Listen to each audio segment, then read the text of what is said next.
En mis años de estudiar filosofía, antes de trasladarme a otra universidad a estudiar ciencias de la comunicación, recuerdo un libro y un autor que fueron muy influyentes en esa época, ¿no? El autor es un alemán, Ernst Friedrich Schumacher, ¿no?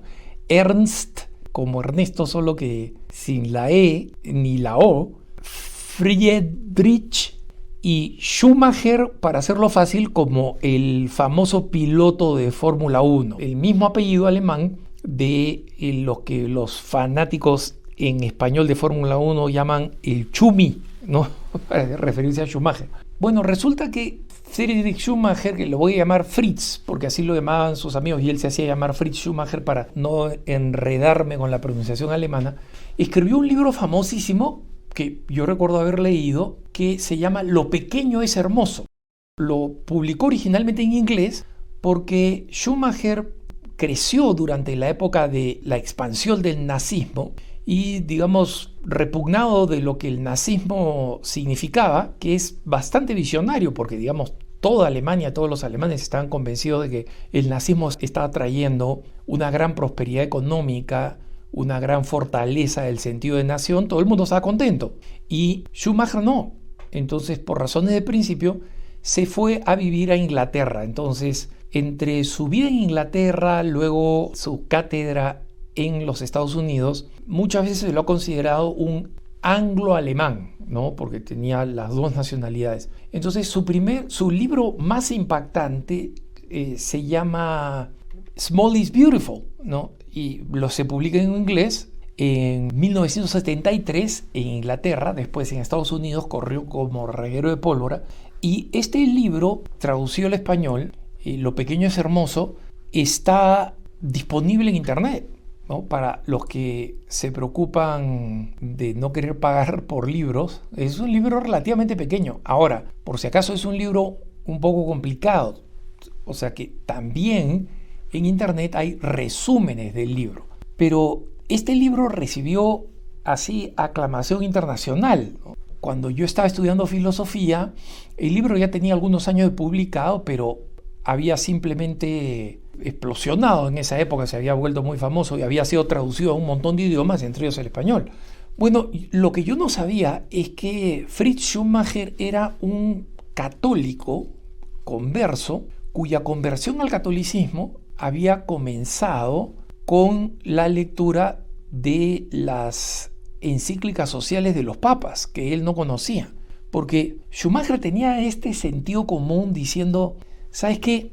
El nacionalsocialismo y el socialismo soviético fracasaron y el capitalismo extremo también ha fracasado.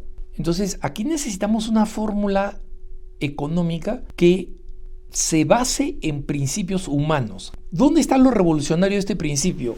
Y que justamente Small is Beautiful, el libro, presenta de una manera intelectualmente rigurosa, ¿no? O sea, no como una especulación filosófica bonita, sino básicamente como una explicación económica de cómo otra aproximación va a fracasar. Básicamente, si podemos resumir, voy a ser injusto, digamos, con el libro, y por eso recomiendo que los que están interesados y que tienen un poquito de formación económico-filosófica, un poquito, no se necesita ser un genio, lean el libro, que está en PDF gratis en internet. Pero los que no, y quieren enterarse de una forma un poco más rápida, hay varios resúmenes en español y en inglés de lo que dice el libro.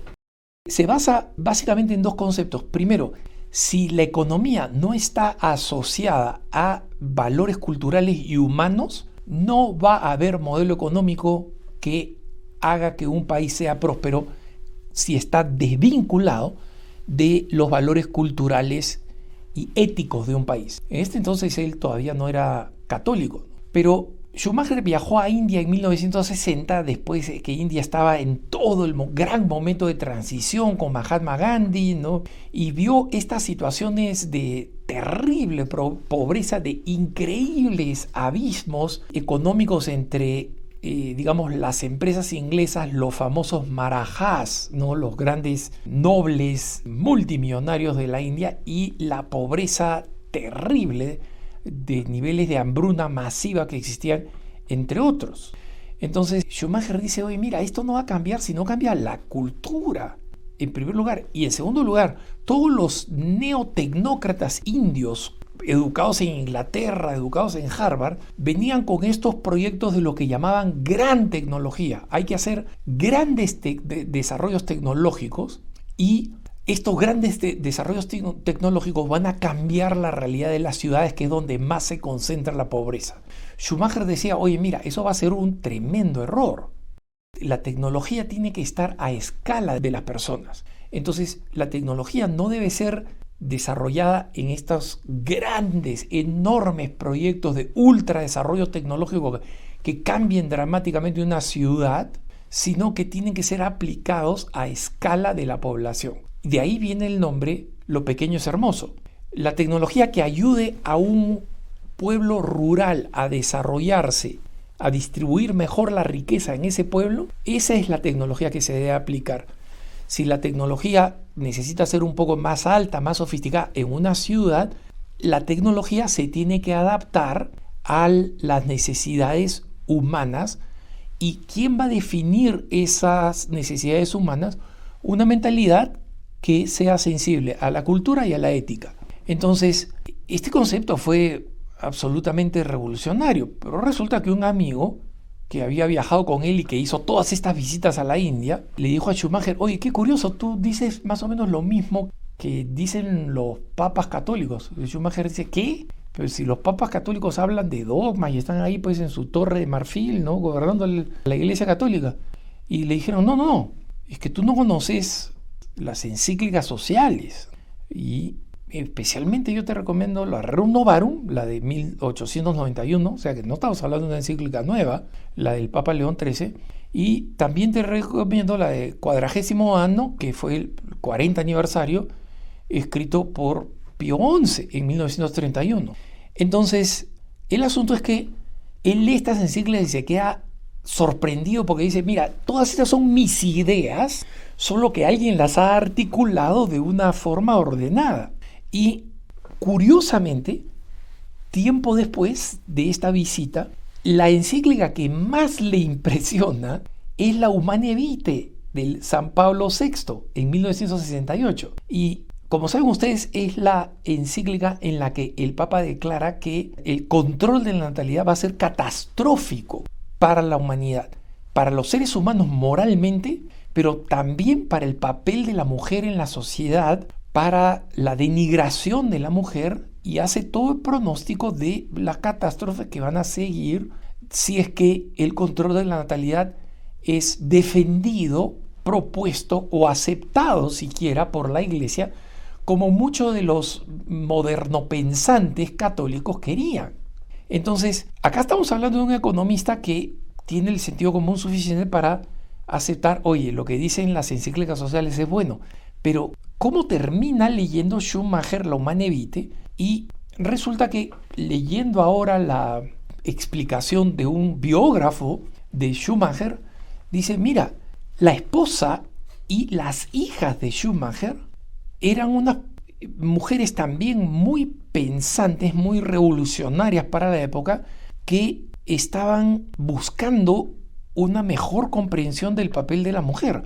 Ellas fueron las primeras en leer la Humanae Vitae, que como saben ustedes, todos los progres del mundo llaman anticuada, controladora. No, estas mujeres que querían encontrar una buena forma de feminismo dicen, oye, este es el primer documento de la Iglesia Católica donde queda en claro para nosotros el respeto profundo que la Iglesia Católica tiene para la mujer y el reconocimiento de su papel, porque la mujer puede ser tremendamente exitosa en el mundo, si así lo desea, pero en realidad que la mujer que quiere ser exitosa en el mundo tenga que ser objeto sexual de un hombre que todavía quiere tener relaciones con ella, pero que no quiere que existan las consecuencias de esa relación, que son los hijos, es una forma de esclavitud. Entonces, la esposa y las hijas de Schumacher decidieron comenzar su formación católica para adultos y entrar en la Iglesia Católica.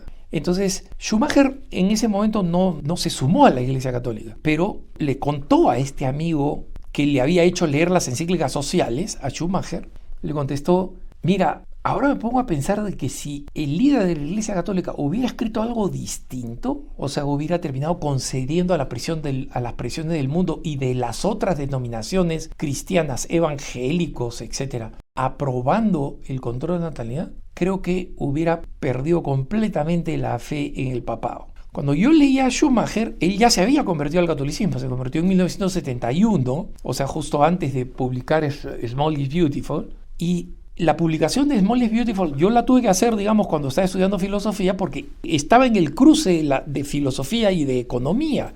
Era en realidad un libro de economía, pero es un libro que tuvo un impacto tremendo. Y resulta que Schumacher fue, digamos, idealizado por esta aproximación de hacer economía a la escala del ser humano, lo que San Juan Pablo II después llamaría a la medida del hombre. Y resulta que todos los contraculturales, pues, de la California post-revolución sexual, como los primeros ecologistas, digamos, un rango muy amplio de grupos doctrinales, dijeron: este es el verdadero libro, este libro es excelente, este libro es una intuición. ¿Por qué, por ejemplo, muchos consideran que es el padre del ecologismo moderno? Porque una de las advertencias que ha hecho Schumacher es: oye, mira, la megatecnología, y recordemos que en esa época, la tecnología en esa época no era fundamentalmente electrónica, era una tecnología industrial, o sea, no era digital, era eléctrica y había electrónica, pero era fundamentalmente industrial. Él decía: mira, esto va a ser catastrófico para el medio ambiente. Fue uno de los primeros en tomar en cuenta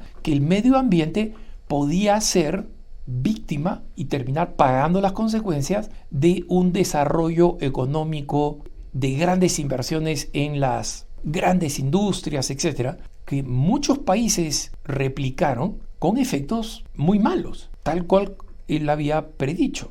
Y resulta que esta propuesta del libro Lo pequeño es hermoso terminó cambiando muchas cosas y muchas aproximaciones y creando generaciones con una nueva visión de la economía. Y por eso es que este biógrafo de Schumacher dice: probablemente sea el católico menos conocido y más influyente del siglo XX, porque otros grandes conversos, como por ejemplo Evelyn Waugh, por ejemplo, o Hilary Belloc, o Gilbert Keith Chesterton, tuvieron un gran impacto en el pensamiento religioso, pero no en el pensamiento socioeconómico.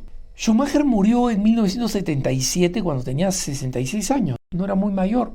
Y lo curioso es que Schumacher siempre tuvo una cierta sorpresa de cómo su libro había recibido tanto aprecio, tanto reconocimiento, y cómo era considerado su libro principal, cuando en realidad él consideró que un libro posterior, La Guía para los Perplejos, y por si acaso hay como 3 libros filosóficos con ese nombre, busquen el de Schumacher, La Guía para los Perplejos, era en realidad su más importante contribución, posterior a el libro Lo pequeño es hermoso.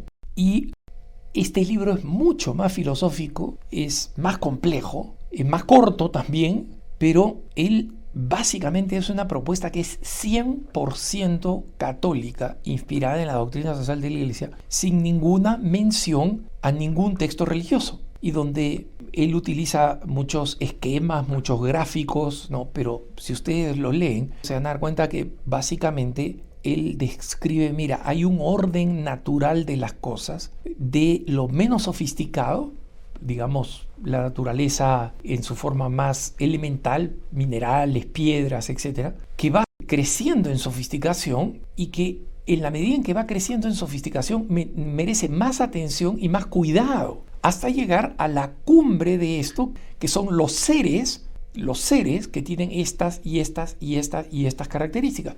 Básicamente, ¿quiénes? Los seres humanos, que poseen una dignidad intrínseca, es decir, no dadas por el Estado, por la sociedad. No solamente estas son ideas totalmente en coincidencia con la doctrina social de la Iglesia, sino que es básicamente la aplicación de la jerarquía de la creación de Santo Tomás de Aquino. Yo no sé, y el biógrafo no lo menciona, si Schumacher leyó a Santo Tomás de Aquino, o si simplemente su brillantez y su honestidad intelectuales lo llevaron a concluir esto, pero él creía que ese era su tratado más católico en el sentido de entender el valor de la solidaridad y de la subsidiariedad.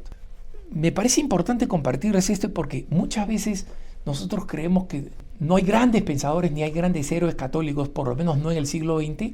Bueno, Fritz Schumacher es uno de ellos, es uno de los grandes, y probablemente si ustedes lo buscan en Wikipedia, tal vez ni siquiera mencionen que es católico. Yo he visto un par de biografías ahí cortas y no mencionan nada de su catolicismo y mucho menos de cómo influyó en su forma de pensar, pero no solamente lo sabemos por su biógrafo, lo sabemos porque el mismo Schumacher lo dijo y dejó textos en esa dirección. Que tengas un buen día.